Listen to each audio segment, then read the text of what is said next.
ఇరాన్లో జెన్జీ అల్లర్లు కొనసాగుతూనే ఉన్నాయి. ఇప్పటికీ వారం రోజులు అవుతోంది. రోజు రోజుకి అక్కడ ఆందోళనలు పెరుగుతూనే ఉన్నాయి. ఆందోళనలతో టెహ్రాన్ వీధులు దద్దరిల్లిపోతున్నాయి. ఆర్థిక మాంద్యం, ధరల పెరుగుదలపై ఆందోళనలు పెరుగుతున్నాయి. ఖమేనీ దిగిపోవాలంటూ నిరసనకారులు డిమాండ్ చేస్తున్నారు.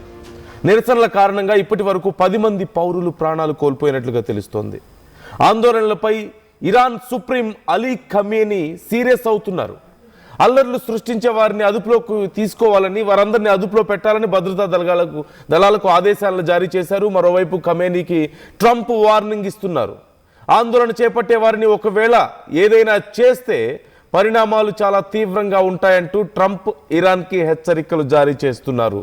అంటే ఆందోళన చేస్తున్న వాళ్ళ మీద ఏదైనా చేస్తే, అక్కడి ప్రభుత్వం అణిచివేయాలని చూసినా, వాళ్ళ ప్రాణాలకు ఏదైనా ముప్పు వాటిల్లినా సరే మేము వీఆర్ లోడెడ్ అంటూ ట్రంప్ ఇప్పటికే ఒక పోస్ట్ కూడా చేశారు. ఇరాన్కి ఒక హెచ్చరిక జారీ చేశారు. We are loaded ready to deploy అంటూ ఒక హెచ్చరిక చేశారు. అంటే మేము సిద్ధంగా ఉన్నాం అక్కడ ల్యాండ్ అవ్వడానికి, మీ సంగతి తేలుస్తామంటూ హెచ్చరిస్తున్నారు. దేనికి? ఇరాన్లో అక్కడ అంతర్గతంగా అల్లర్లు జరుగుతుంటే అమెరికాకి ఏం పని?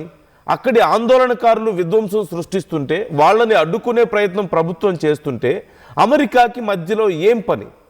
ట్రంప్ ఎందుకు అక్కడికి బలగాలను పంపించాలి?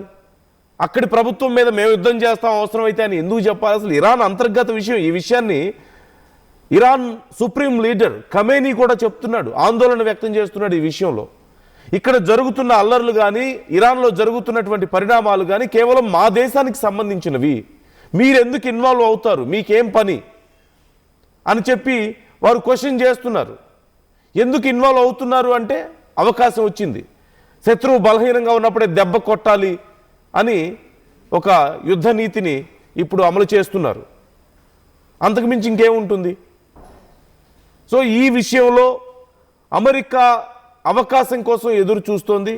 ఇప్పుడు అమెరికాకు అవకాశం దొరికింది. ఇద్దరు చాలా సంతోషంగా ఫీల్ అవుతున్నారు. ఇప్పుడు ఒకటి ఇజ్రాయిల్, మరొకటి అమెరికా. ఈ ఇద్దరు చాలా సంతోషంగా ఫీల్ అవుతున్నారు ఇరాన్లో జరుగుతున్నటువంటి పరిణామాలు చూస్తుంటే. ఇక మరోవైపు ఇరాన్లో ఏం జరుగుతోంది, ఎందుకు అసలు ఈ గందరగోళం అంతా మొదలైంది అంటే అక్కడ రెసిషన్ పెరిగిపోయింది, ఆర్థిక మాంద్యం పెరిగిపోయింది, ధరలు పెరిగిపోతున్నాయి, నిరుద్యోగ సమస్య పెరుగుతోంది.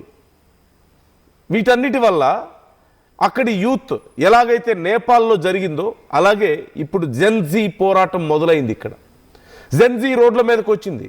కొన్ని వేల మంది, లక్షల మంది ప్రజలు రోడ్ల మీదకి వచ్చారు. ఈ నేపథ్యంలో అక్కడి ఆందోళనలు ఉధృతం అవుతున్నాయి. వారిని కంట్రోల్ చేయడం ప్రభుత్వాలకు కూడా చాలా కష్టం అవుతుంది. ప్రభుత్వాలు అక్కడ కంట్రోల్ చేయలేక చివరికి ఇక కొంతమంది ప్రాణాలు కూడా కోల్పోయినట్లుగా తెలుస్తోంది. అక్కడి పోలీసులు, ఆర్మీ జరిపినటువంటి కాల్పుల్లో, వారిని కంట్రోల్ చేయడానికి చేసినటువంటి ప్రయత్నాల్లో కొంతమంది ప్రాణాలు కూడా కోల్పోయారు. ఇప్పటి వరకు అంటే ఒక ఎగ్జాక్ట్ నంబర్ బయటికి రాలేదు, కానీ అప్రాక్సిమేట్లీ 10 మెంబర్స్ వరకు ప్రాణాలు కోల్పోయారు అంటున్నారు. కానీ ఇంతకంటే భారీ సంఖ్య ఉండుండొచ్చు ప్రాణాలు కోల్పోయిన వాళ్ళ సంఖ్య అంటూ తెలుస్తోంది. అయితే మనం చూడొచ్చు, పశ్చిమ ప్రాంతంలో ముఖ్యంగా అజ్నాలో 3 ప్రాణాలు కోల్పోయారంటూ తెలుస్తుంది. కుహ్దాస్తులో మరొక వ్యక్తి ప్రాణాలు కోల్పోయాడు అంటూ అంతర్జాతీయ మీడియా కథనాల్లో వచ్చినటువంటి డీటెయిల్స్ నేను మీకు కొన్ని చెప్పే ప్రయత్నం చేస్తున్నాను.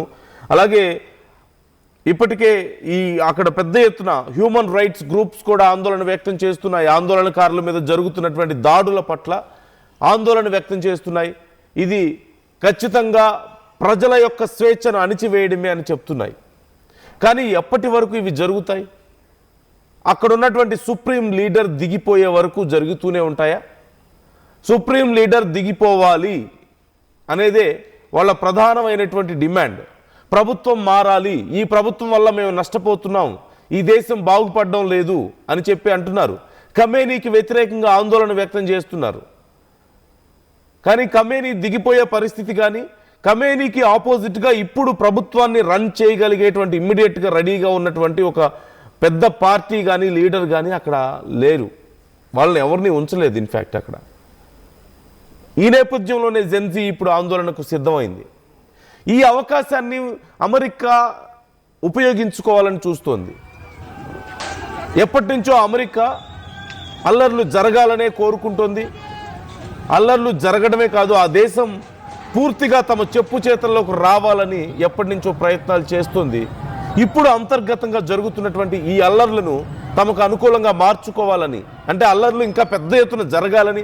ఇన్ఫ్యాక్ట్ ఒక రకంగా చెప్పాలంటే కొంతమంది అనుమానాల ప్రకారం అక్కడ ఆర్థిక మాంద్యం ఉన్నమాట వాస్తవమే, అంటే రష్యన్ ఉన్నమాట వాస్తవమే, ప్రజల జీవనం కష్టమైన మాట కూడా వాస్తవమే. కానీ జరుగుతున్నటువంటి అల్లర్లను అమెరికా మరింత పెంచే ప్రయత్నాలు చేస్తోందని, రాజకీయ అస్థిరతను అక్కడ తీసుకురావాలని ప్రయత్నాలు ఇంకా పెద్ద ఎత్తున జరుగుతున్నాయని, ఖమేనీకి ఆపోజిట్లో ఉన్న వాళ్ళని, ఖమేనీని అపోజ్ చేస్తున్నటువంటి కొంతమంది నాయకుల్ని అక్కడ ముందుకు నెడుతోంది అనేటువంటి ఆరోపణలు లేకపోలేదు.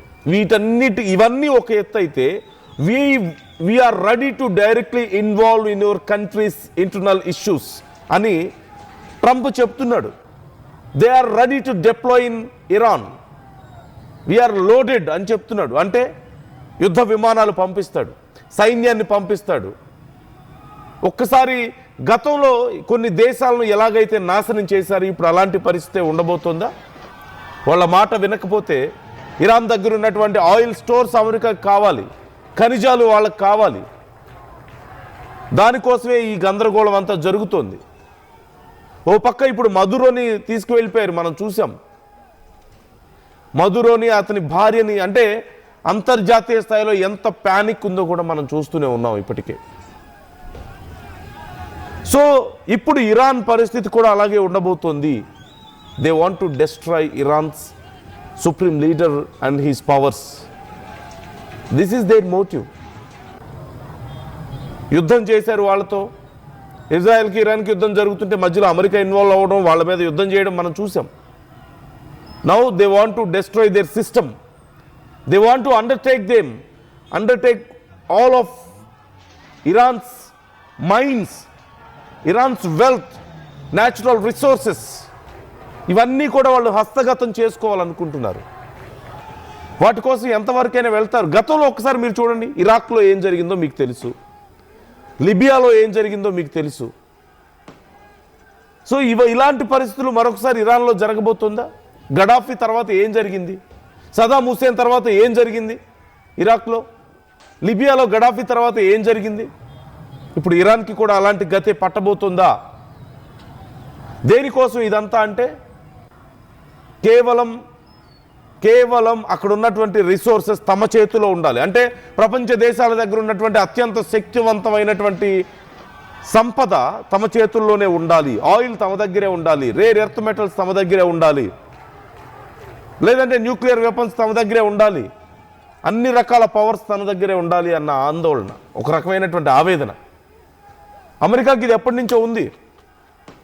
అమెరికాకి ఏ దేశంలో అయినా సరే, చిన్న దేశాల్లో ముఖ్యంగా ఏ దేశంలో అయినా సరే న్యాచురల్ రిసోర్సెస్ బాగా ఉన్నాయంటే అవి కావాలి అని చెప్పి అమెరికా అడుగుతుంది. మర్యాదగా ఇస్తే ఓకే, లేదంటే ఆ దేశాలను నాశనం చేసైనా సరే చివరికి వాటిని దక్కించుకుంటుంది. అయితే అక్కడి ప్రభుత్వాలను పడగొట్టి తమకు అనుకూలంగా ఉండేటువంటి ప్రభుత్వాలను అక్కడ పెట్టి అవన్నీ దోచుకున్న తర్వాత ఆ దేశాలను అలాగే వదిలేసి వెళ్ళిపోతుంది, అధ్వాన్నంగా వదిలేసి వెళ్ళిపోతుంది. మనం చూసాం ఆఫ్ఘనిస్తాన్లో ఏం జరిగింది. ఆల్ ఆఫ్ సడన్గా వదిలేసి వెళ్ళిపోయారు, వాళ్ళకి అవసరం లేదనుకున్నప్పుడు. లిబియాలో అదే జరిగింది కదా. గడాఫీ తర్వాత ఏమైంది అక్కడ? ఆ దేశం నాశనం అయిపోలేదా?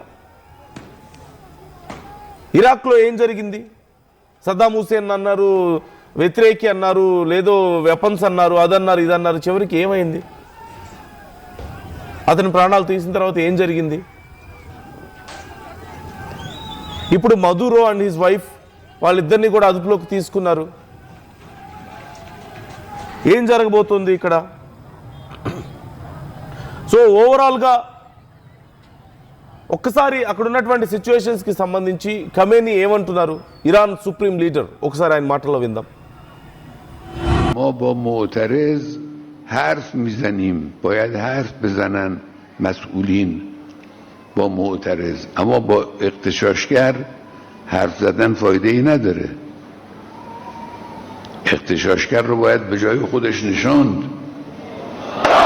اینی که یه عده‌ای تحت عناوین گوناگون، نامه‌های گوناگون بیان به قصد تخریب، به قصد ناامن کردن کشور پشت سر بازاری‌های مؤمن و سالم و انقلابی قرار بگیرن، از اعتراض اونها سوء استفاده کنن، اغتشاش کنن، اصلا قابل قبول نیست مطلق.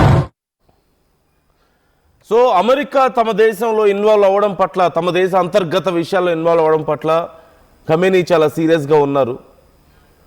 అలాగే అతి త్వరలోనే పరిస్థితిని మళ్ళీ చక్కదిద్దుతామంటూ కూడా ప్రజలకు చెప్పే ప్రయత్నం చేస్తున్నారు. కానీ జెన్జీ ఆందోళనలు ఇప్పుడప్పుడే తగ్గేలా కనిపించడం లేదు.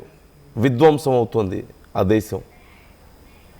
మరోవైపు సేమ్ వెనిజువేలాలో మనం చూస్తున్నాం, అక్కడ ఉన్నటువంటి వాళ్ళ లీడర్స్ని పట్టుకెళ్ళిపోయారు. We are in 2026 now.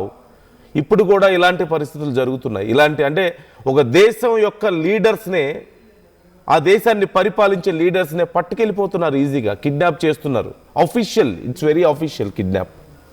No one can talk about this now. వెనిజువేలాలో జరిగింది అదే కదా. మదురోని ఆయన భార్యని పట్టుకెళ్ళిపోతే ఎవరు మాట్లాడలేకపోతున్నారు. ప్రపంచం మోగబోయింది. ఇప్పుడు ఇరాన్లో మేము డిప్లాయ్ అవుతాం అంటున్నారు.